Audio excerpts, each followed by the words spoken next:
ఆలోచనల్ని అక్షరాలుగా మలచి ప్రజా సమూహాలనే నారుమళ్లకు ప్రవహింపచేసిన నిన్నటి దార్శనికులు రవీంద్రనాథ్ ఆలపాటి. మానవ నైజాన్ని అభ్యసించడంలో ఆయన ఘనపాఠి. ఎప్పటికీ చెల్లుబాటయ్యే విలువల్ని సమాజంలో ప్రతిష్ఠించారు తన జీవితంతోటి. 25 ఏళ్ల నాటి మాట మిసిమి పుట్టుక. ఈ పుస్తకంతో నిజంగానే ఒక నూతన కాంతిని సమాజంపైన ప్రతిఫలింపచేసిన మాననీయులు ఆలపాటి రవీంద్రనాథ్. మిసిమి, చెలిమి అనే మాటలకు సులువుగా తెలిసే అర్థం చెప్పమంటే మనం ఆలపాటి వారిని చూపించవచ్చు.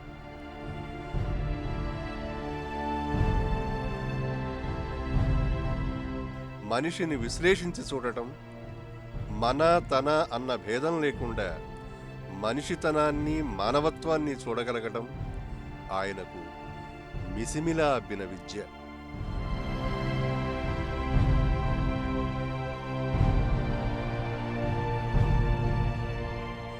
నిజానికి మిసిమి వారి జీవితంలో 2వ అధ్యాయం.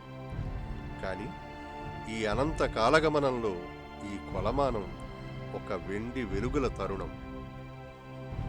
పట్టుదలతో పనిచేస్తే నేను ఏదైనా కాగలను, అలా అని అన్నీ నేనే కాలేను. ఈ కాగలిగే శక్తి నాలోని సహజమైన నేను. గానుగెద్దులాంటి గాడి జీవితంలో పడి ఏది పడితే అది కాగలిగే అద్భుత శక్తిని విస్మరిస్తాం. నీవు నీవుగా బ్రతుకు, నీవు నీవుగా ప్రేమించు, అనుభవించు. ఇలా జీవించడంలోనే నీ అసలుతనం ఉంది. అదే నీవు, అదే నేను.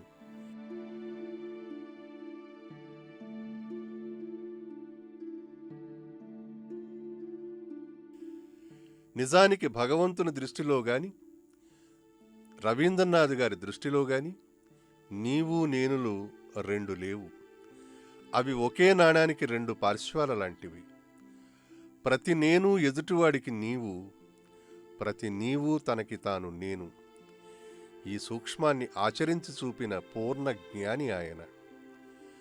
అగాధమో జలనిధిలో ఆణిముత్యం ఉండిపోయినట్టు సౌందర్యానికి, సౌరభానికి ఆలవాలమైన పూలు కూడా నట్టడివిలోనే పూచి నిరర్థకంగా రాలిపోతున్నాయి.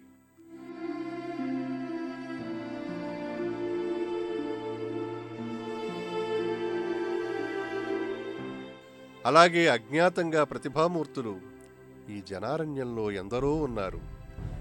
అలాంటి అజ్ఞాత ప్రతిభను పసిగట్టడం, మిసిమితో దానిని తెలుగు వాకిళ్లలో నిలబెట్టడం, ఇది ఆయన లక్ష్యం, ఆయన తపన. బహుశః మిసిమి పుట్టినదాదిగా ఆయన శ్వాసించినంతవరకు ఈ పత్రిక చేసిందదే. వారి ఆలోచనల పుత్రిక ఈ 25 ఏళ్లుగా చేస్తున్నది అదే.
ఆలపాటి వారి ఆలోచనలకు ఆచరణ రూపం మిసిమి.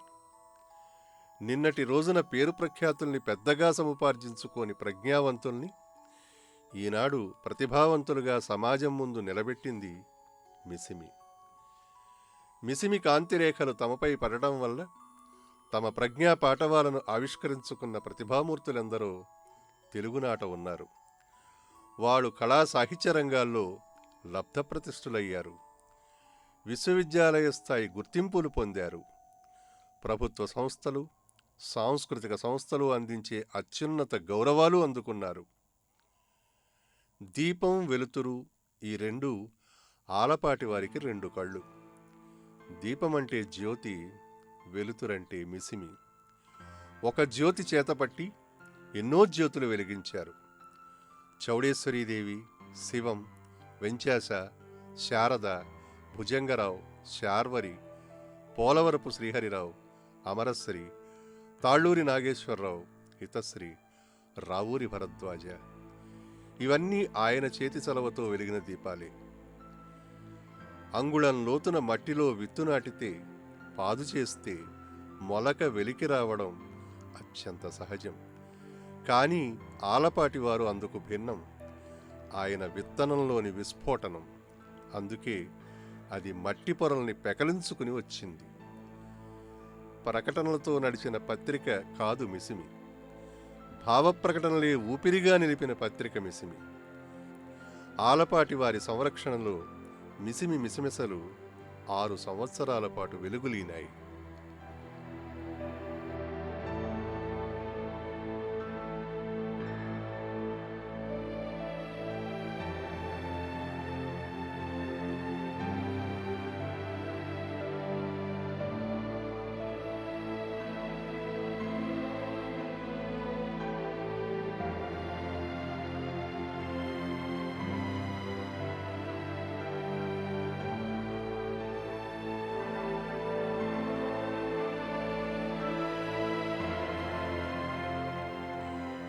మిసిమి ప్రస్థానంలో రెండవ ప్రకరణం అన్నపురెడ్డి వెంకటేశ్వరరెడ్డి గారి సంపాదకత్వం.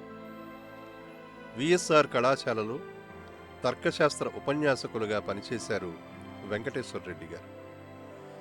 అందరికీ సుపరిచితులైన కీలుబొమ్మల రచయిత జీవి కృష్ణారావు గారి ద్వారా రవీంద్రనాథ్ గారికి వెంకటేశ్వరరెడ్డి గారి పరిచయం.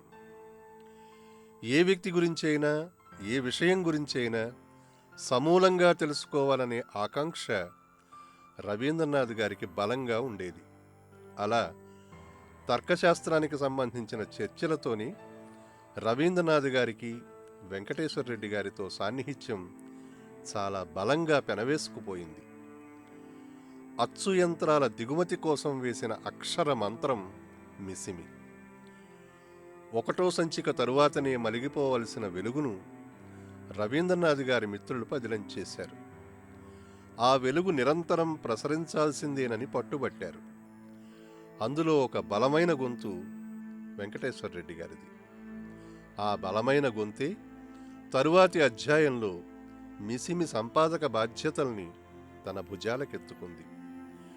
పక్షపత్రిక మాసపత్రికగా మారిన సంఘటన రవీంద్రనాథ్ గారి హయాంలోనే చోటు చేసుకున్న పత్రికలోని విషయమంతా బుద్ధుని పక్షాన చేరింది వెంకటేశ్వరరెడ్డి గారి ఆధ్వర్యంలోనే. ప్రతి సంవత్సరం బుద్ధ జయంతికి బుద్ధుని ప్రత్యేక సంచికగా రూపుదిద్దుకునే మిసిమి నెలవారీ సంచికల్లో కూడా బౌద్ధానికే పెద్దపీట వేసేది. బౌద్ధ సాహిత్యాన్ని, తత్సంబంధమైన వ్యాసాలను విపులంగా ప్రకటించింది మిసిమి. ఈ మార్పంతా అన్నపిరెడ్డి వారు ఒక పూనికతో తెచ్చిందే. బహుశా దానికి ఒక కారణం ఉంది. రవీంద్రనాథ్ గారు తన యవన దశలో ఎంఎన్ రాయ్ వల్ల చాలా ప్రచలితంగా ప్రభావితులయ్యారు. రేషనలిజం, హ్యూమనిజం అంటూ ఎంఎన్ రాయ్ గారు ప్రాచుర్యంలోకి తెచ్చిన అంశాలు 2. అవి రవీంద్రనాథ్ గారి మనస్సులో బలంగా హత్తుకుపోయాయి. దీనికి కారణాలు ఆయన విశ్లేషించారు. బుద్ధుడికి మానవుడు కేంద్రం, దేవుడు కాదు. బౌద్ధంలో ఉండే యుక్తి, రీజన్ సహజమైంది. అనుభవం అంటే ఎక్స్పీరియన్స్ బుద్ధునికి ప్రాతిపదిక. రవీంద్రనాథ్ గారి దృష్టికోణాన్ని అధ్యయనం చేసిన వెంకటేశ్వర రెడ్డి గారు మిసిమిని పూర్తిగా బౌద్ధం వైపు మళ్లించారు.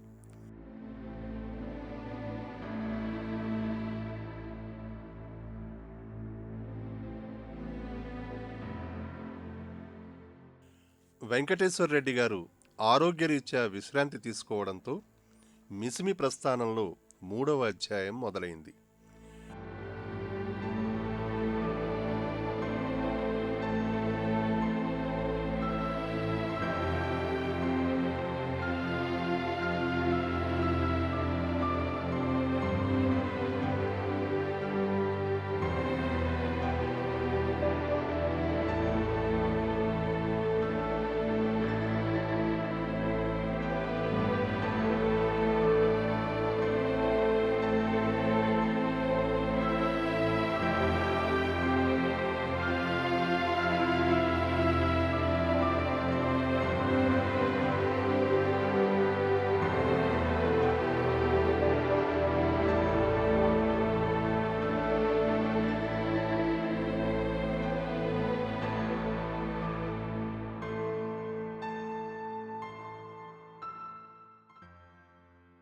ఇప్పటి సంపాదక మండలి పర్యవేక్షణలో మిసిమి కొత్త రూపులు సింగారించుకుంది.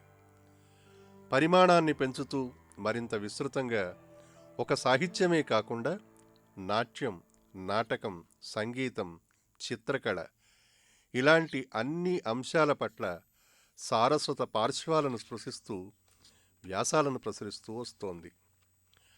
ఆయా రచయితల్లో ఉన్న నిపురవ్వల్ని ప్రతిభగా వెలికితీయటం సంపాదకుని ప్రథమ కర్తవ్యం అంటూ మిసిమి నిరూపించింది.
భస్మం, మట్టిని జల్లెడపట్టి బంగారు రజను తీయడం లాంటిదే సంపాదకుని బాధ్యత అన్న విషయాన్ని మిసిమి గుర్తెరిగింది. ఈ పరంపరలో త్యాగరాజు, ముద్దుపడని గురించి ప్రచురించిన వ్యాసాలు పాఠకులను ఎంతగానో ఆకర్షించాయి. విషయ సేకరణ, వస్తు ప్రదర్శన ఈ 2 పార్శ్వాలలోనూ, అలాగే విశ్వరూపం, ఆరోహణ లాంటి రచనలు ఆసక్తికరంగా సాగినట్లు పాఠకుల ఉత్తరాలు ఇప్పటికీ సాక్ష్యం ఇస్తూ ఉన్నాయి.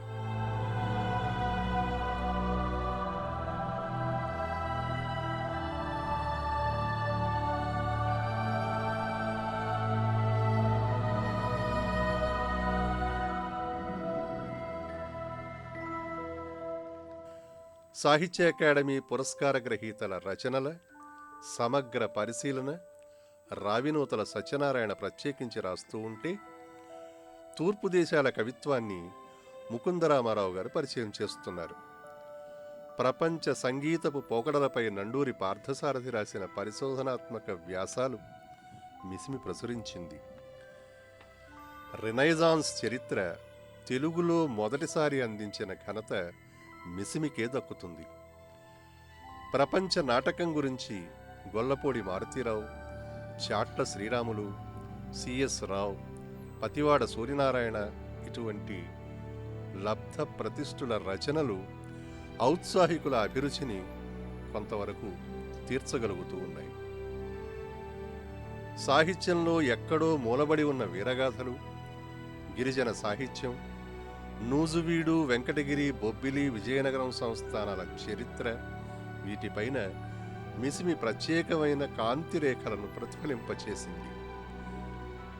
మలయాళ భాషలో మొదటి 5 నవలల్లో ఒకటిగా చెప్పబడుతున్న చందూమీనన్ రచన ఇందులేఖ.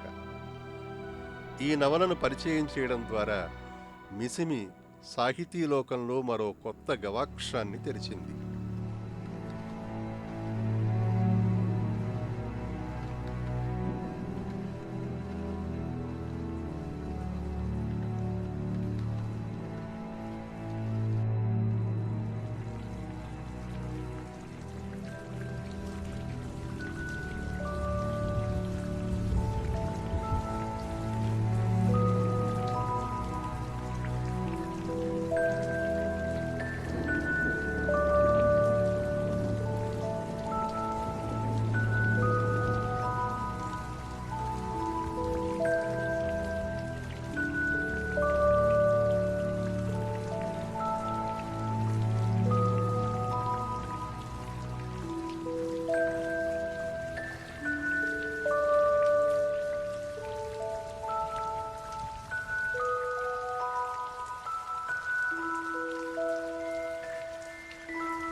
ప్రముఖుల సొంత కథలతో పాటు సామాన్యుని స్వగతం లాంటి వ్యక్తి చరిత్రలను ముందుకు తీసుకొచ్చింది. ఎన్నో సామాజిక చరిత్రలను లేఖా సాహిత్య రూపంలో మిసిమి ప్రచురిస్తూ ఉన్నది. వచన కవిత్వం, వార్తా కథనాలకు మిసిమి కొంత దూరంగా ఉంది. సినిమా ఇవాళ అత్యంత ప్రజాదరణ కలిగిన ఒక మాధ్యమం. పత్రికలు పరికించిన, ఛానల్స్ వీక్షించిన అంతా సినిమాల హోరే. ఈ ప్రజాదరణ అంత ఆరోగ్యకరంగా లేదన్న వాస్తవాన్ని మిసిమి గుర్తించింది. అందుకే సినిమా ప్రచారాన్ని, ప్రజాదరణను దూరంగా ఉంచింది. అలాగే రాజకీయ ప్రచార సాహిత్యానికి కూడా మిసిమి అల్లంత దూరంలోనే నిలిచిపోయింది. తిరుమల ఆలయ చరిత్రపై ఎన్నో వ్యాసాలు దేవిరెడ్డి మిసిమికి అందచేస్తూ ఉన్నారు.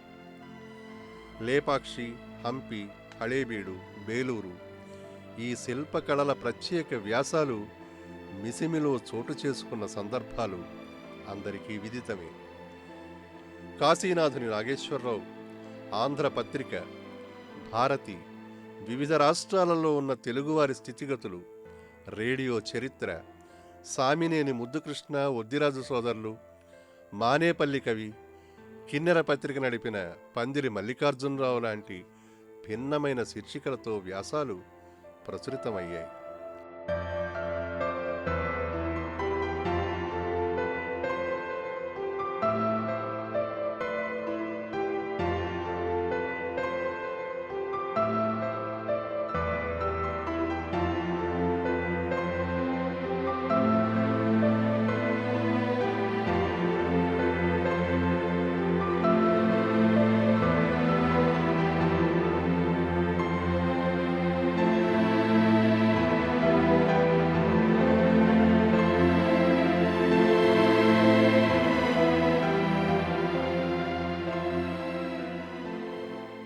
శాస్త్రీయ సంగీత పోకడలపై ఆకెళ్ల మల్లికార్జున శర్మ మిసిమి సౌజన్యంతో ఒక చర్చావేదికని నిర్వహించారు.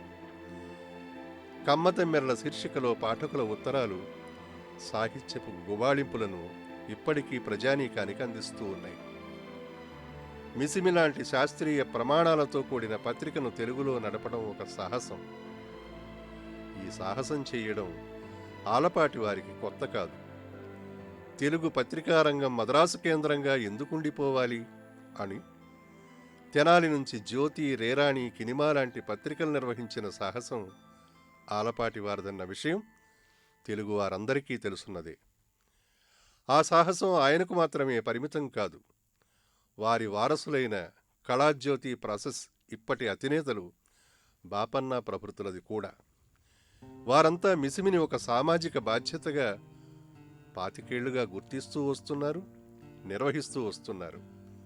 పాఠకుల తరపున, రచయితల తరపున ఈ నిర్వాహకులకి అభినందనలు.